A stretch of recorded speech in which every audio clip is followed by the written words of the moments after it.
কোটা সংস্কার ও বৈষম্য বিরোধী আন্দোলন দমনে আইন শৃঙ্খলা বাহিনী হেলিকপ্টার ব্যবহার করেছিল। অভিযোগ ওঠে হেলিকপ্টার থেকে গুলি ছোড়া হয়েছিল, এমন গুরুতর অভিযোগ র্যাপিড অ্যাকশন ব্যাটালিয়ন বা র্যাবের বিরুদ্ধে। হেলিকপ্টার থেকে করা গুলিতে অনেকে প্রাণ হারিয়েছে বলে গণমাধ্যমে সংবাদ প্রকাশিত হয়েছিল। এ নিয়ে আদালতে রিটও করা হয়, দুটি মামলাও হয়েছে, কিন্তু র্যাব কয়েক দফায় এই অভিযোগ অস্বীকার করেছে। প্রশ্ন উঠেছে, তাহলে বৈষম্য বিরোধী আন্দোলন চলাকালে হেলিকপ্টার থেকে কারা গুলি করেছিল? যদি গুলি করা না হয় এবং গুলি করার নির্দেশ দেওয়া না হয়, তাহলে এই সংক্রান্ত মামলাগুলোর ভবিষ্যৎ কি হবে? চলুন যাওয়া যাক বিশ্লেষণে।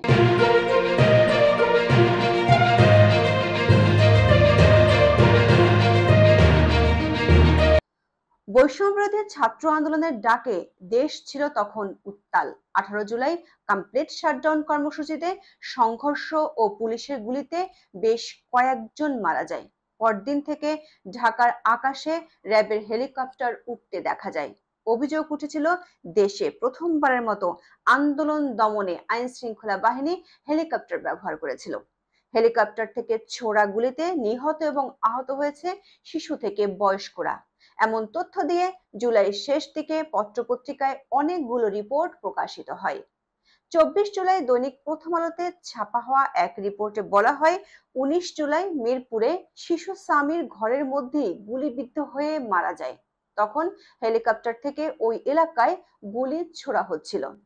25 জুলাই ছাপা হওয়া আরেকটি রিপোর্টে বলা হয়, বাসার ছাদে খেলছিল রিয়াগোপ, আচমকা গুলিবিদ্ধ হয়ে মারা যায় সে।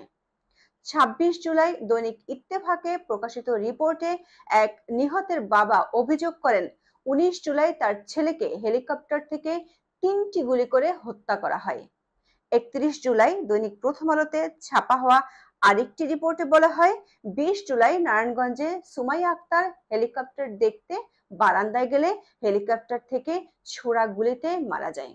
অভিযোগ ওঠার পরপরই প্রথমে র্যাবের তৎকালীন ডিজি অতিরিক্ত আইজিপি মোহাম্মদ হারুনুর রশিদ এবং পরে সংস্থাটির পক্ষ থেকে সংবাদ সম্মেলন করে অভিযোগ অস্বীকার করা হয়। বলা হয়, যারা রাস্তায় প্রতিবন্ধকতা সৃষ্টি করেছিল তাদের ছত্রভঙ্গ করতে হেলিকপ্টার থেকে কাঁদানে গ্যাস ও সাউন্ড গ্রেনেড ছোড়া হয়েছে। এ নিয়ে আন্তর্জাতিক মাধ্যমে খবর প্রকাশিত হলে সমালোচনার মুখে পড়েছিল তৎকালীন আওয়ামী লীগ সরকার ও র্যাব।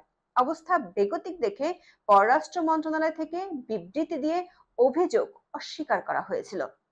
5 আগস্টের পর পরিস্থিতি পাল্টে গেলে র্যাবের বিরুদ্ধে ওঠা ওই অভিযোগ গড়ায় আদালতে। সুপ্রিম কোর্টের আইনজীবী তৈমুর আলম খন্দকারের দায়ের করা এক রিটের শুনানিতে 14 আগস্ট আদালত বলেন, হেলিকপ্টার থেকে যারা গুলি করেছে শুধু তারাই দায়ী নয়, যারা নির্দেশ দিয়েছেন তারাও দায় এড়াতে পারেন না।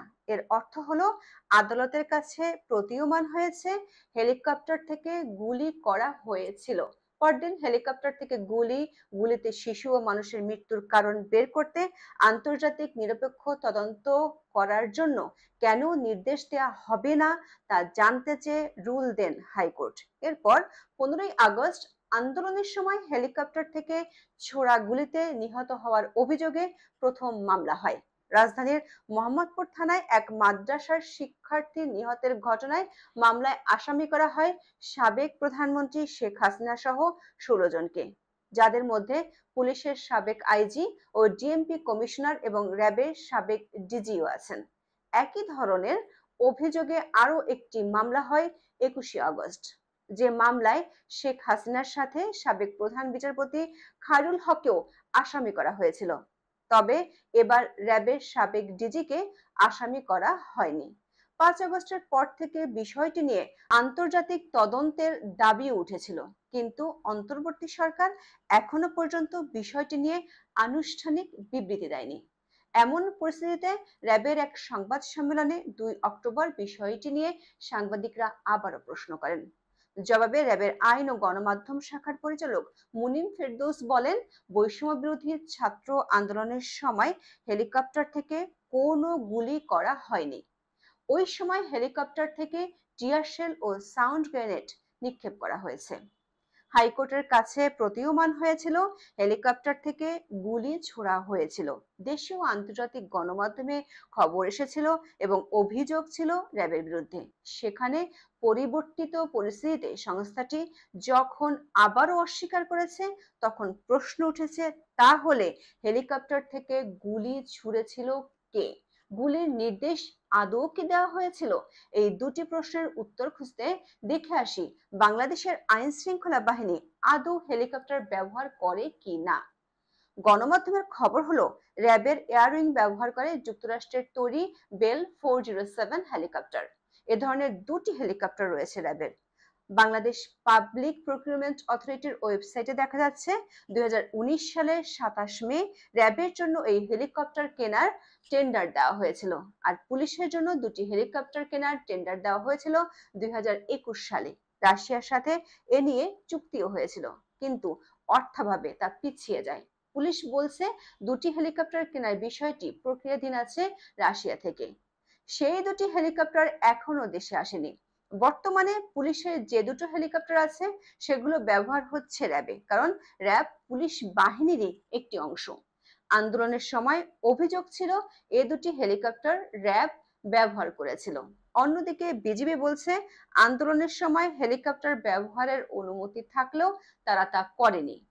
আন্দোলনের সময় পুলিশ ও বিজিবি হেলিকপ্টার ব্যবহার করেনি, র্যাব বলছে তারা করেছিল, তবে গুলি ছুড়েনি। তাহলে মূল প্রশ্ন হলো, হেলিকপ্টার থেকে আদৌ গুলি ছোড়া হয়েছিল কিনা। আরেকটি গুরুত্বপূর্ণ প্রশ্ন, আদৌ তখনকার সরকারের পক্ষ থেকে হেলিকপ্টার থেকে গুলি করার নির্দেশ দেওয়া হয়েছিল কিনা। এখনো পর্যন্ত র্যাব, পুলিশ ও অন্তর্বর্তী সরকারের সংশ্লিষ্ট মন্ত্রণালয়ের পক্ষ থেকে আমরা এমন তথ্য জানতে পারিনি যে আওয়ামী লীগ সরকারের পক্ষ থেকে হেলিকপ্টার থেকে গুলি করার নির্দেশ দেওয়া হয়েছিল। যদি না হয়ে থাকে, তাহলে আদালতের নির্দেশের কি হবে? যে দুটি মামলা হয়েছে সেগুলোর ভবিষ্যৎই বা কি হবে? যদি প্রমাণ হয় গুলি ছোড়া হয়নি, তাহলে এই মামলাগুলোর ভিত্তি বলে আর কিছুই থাকে না। হাইকোর্টের নির্দেশ মেনে সরকার কি আন্তর্জাতিক তদন্তের দিকে যাবে? এসব প্রশ্নের উত্তরের জন্য অপেক্ষা করতে হবে, তাকিয়ে থাকতে হবে সরকার ও সরকারি সংস্থাগুলোর দিকে। আজ এ পর্যন্ত। ভালো থাকুন, সুস্থ থাকুন, নিরাপদে থাকুন। দেখা হবে আগামী পর্বে।